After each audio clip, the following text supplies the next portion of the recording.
Assalamualaikum warahmatullahi wabarakatuh. Pada kesempatan hari ini saya akan membagikan materi Sains AKG 2020 bagian kedua. Latihan soal untuk materi sains bagian kedua yaitu terkait materi cara pemisahan materi, filtrasi, kristalisasi, sublimasi, kromatografi. Yang kedua ada cacat mata dan cara mengatasinya. Yang ketiga ada konsep kalor dalam kehidupan. Sebelum lanjut ke materinya, bagi yang belum subscribe, silakan subscribe dan jangan lupa nyalakan loncengnya agar kalian dapat mengetahui informasi atau video-video terbaru pada channel ini. Oke, kita lanjut pada soal yang pertama. Cara pemisahan campuran antara zat padat terlarut dalam larutan dengan cara menguapkan pelarutnya. Contohnya, membuat garam dapur dari air laut. Prosesnya memerlukan terik matahari untuk menguapkan air laut yang terdapat dalam tambak-tambak garam di pinggir pantai. Cara pemisahan ini disebut A. Filtrasi, B. Sublimasi, C. Kristalisasi, D. Kromatografi. Jawaban yang benar adalah kristalisasi. Soal nomor 2. Metode yang digunakan untuk memisahkan cairan dan padatan yang tidak larut dalam cairan dengan melewatkannya pada saringan berpori. Umumnya, campuran disaring menggunakan kertas saring yang ditaruh dalam corong gelas. Padatan dengan ukuran partikel besar yang tidak larut akan tertinggal di kertas saring. Sedangkan cairan dengan ukuran partikel lebih kecil dari pori-pori kertas saring akan melewati kertas saring. Metode ini disebut A. Destilasi, B. Sublimasi, C. Filtrasi, D. Kristalisasi. Jawaban yang paling benar adalah filtrasi atau penyaringan. Nomor 3. Cara pemisahan campuran berdasarkan perbedaan koefisien difusi atau kecepatan perambatan dari komponen-komponen zat dalam suatu medium tertentu. Pada metode ini, komponen-komponen zat akan dipisahkan antara dua buah fase, yaitu fase diam dan fase gerak. Proses pemisahan materi ini disebut A. Kristalisasi, B. Filtrasi, C. Sublimasi, D.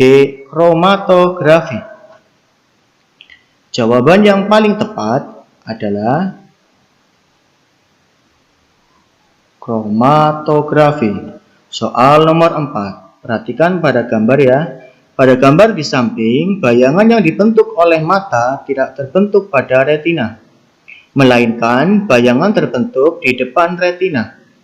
Jenis cacat mata yang dialami mata tersebut dan jenis lensa untuk menolong cacat mata tersebut adalah A. Hipermetropi dan lensa cekung, B. Miopi, lensa cembung, C. Miopi, lensa cekung, D. Hipermetropi, lensa cembung. Jawaban yang paling tepat adalah miopi, lensa cekung. Soal nomor 5, perhatikan lagi gambarnya.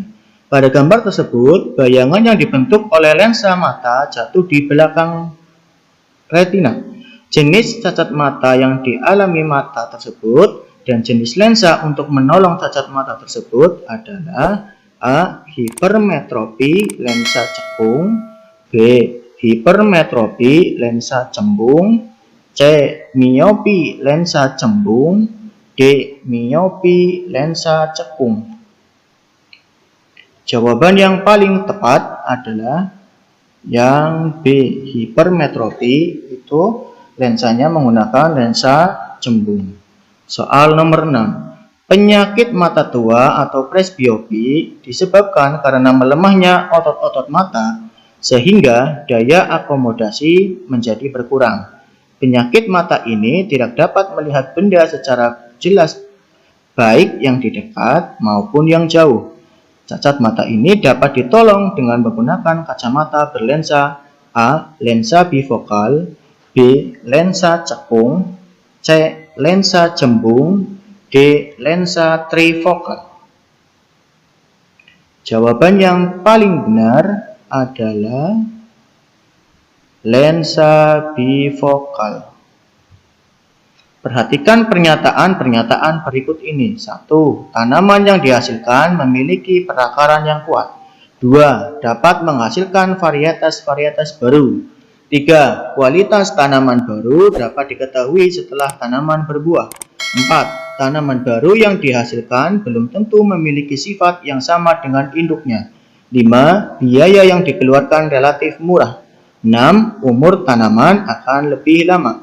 7. Waktu berbuah lebih lama. Pernyataan di atas yang merupakan kelebihan teknik perkembangbiakan tumbuhan secara generatif. Silakan dilihat dari jawaban yang A, jawaban yang B, jawaban yang C, dan jawaban yang D. Kira-kira jawaban yang paling tepat yang mana? Generatif berarti dengan cara kawin. Yang mana? Jawabannya yang B. 1, 2, 5, dan 6. Kelebihan perkembangan secara generatif. Yang pertama, tanaman yang dihasilkan memiliki perakaran yang kuat. Biaya yang dikeluarkan relatif lebih murah. Yang ketiga, umur tanaman akan lebih lama. Dan yang keempat, dapat menghasilkan varietas-varietas baru, yaitu dengan cara menyilangkan. Soal ke-8. Pemasangan rel kereta api yang dibuat renggang dimaksudkan untuk A. Pada waktu udara dingin, rel tetap lurus. B. Pada waktu kereta direm, rel tidak bengkok. C. Pada siang hari yang terik, rel tidak bengkok. D. Pada malam hari yang dingin, rel tidak bengkok. Ini soal yang sangat mudah, tentu kalian juga dapat mengetahui jawaban mana yang paling benar. Jawaban yang paling benar adalah yang C. Pada siang hari yang terik, rel tidak bengkok. Nomor 9. Pemasangan kaca jendela dilakukan dengan cara memberi celah. Hal ini dilakukan untuk A. Terlihat rapi dan indah. B. Bingkai jendela lebih tahan lama. C. Kaca tidak pecah ketika terjadi penyusutan. D. Kaca tidak pecah ketika terjadi pemuaian. Jawaban yang paling benar yang D ya. Lanjut soal nomor 10. Tony kesulitan membuka botol kaca bertutup logam berulir. Dia mengambil air panas kemudian dituangkan pada tutup botol. Hal ini dilakukan agar A. Tutup botol menyusut lebih cepat sehingga lebih mudah dibuka. B. Botol kaca memuai lebih cepat sehingga lebih mudah dibuka. C. Tutup botol menyusut lebih cepat sehingga mudah dibuka. D. Tutup botol memuai lebih cepat sehingga tutup lebih mudah dibuka. Jawaban yang paling benar adalah yang D. Tutup botol memuai lebih cepat sehingga tutup lebih mudah dibuka. Lanjut soal nomor 11. Tony akan membuat teh panas. Saat menuang air panas ke dalam gelas, tiba-tiba gelas pecah. Hal ini disebabkan karena A. Air memuai lebih cepat daripada gelas. B. Gelas mengalami pemuaian secara tidak merata. C. Udara dalam gelas mengalami pemuaian secara tiba-tiba. D. Air dalam gelas menimbulkan tekanan besar pada gelas. Jawaban yang paling benar adalah B ya. Gelas mengalami pemuaian secara tidak merata. Soal 12. Perpindahan secara konduksi terjadi pada peristiwa A. Tubuh terasa hangat ketika di dekat api unggun. B. Gerakan naik turun kacang hijau ketika direbus. C. Ujung sendok terasa hangat saat digunakan untuk mengaduk teh panas. D. Terjadinya angin darat dan angin laut. Jawaban yang paling benar adalah yang C ya. Kalau yang A ini adalah perpindahan secara radiasi.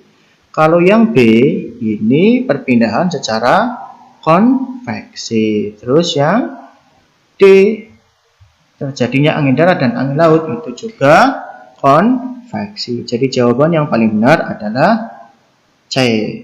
Nomor 13. Berikut ini contoh perpindahan panas secara radiasi, kecuali A. Cahaya matahari sampai ke bumi. B. Air yang mendidih. C. Panas api lilin yang terasa saat di dekatnya. D.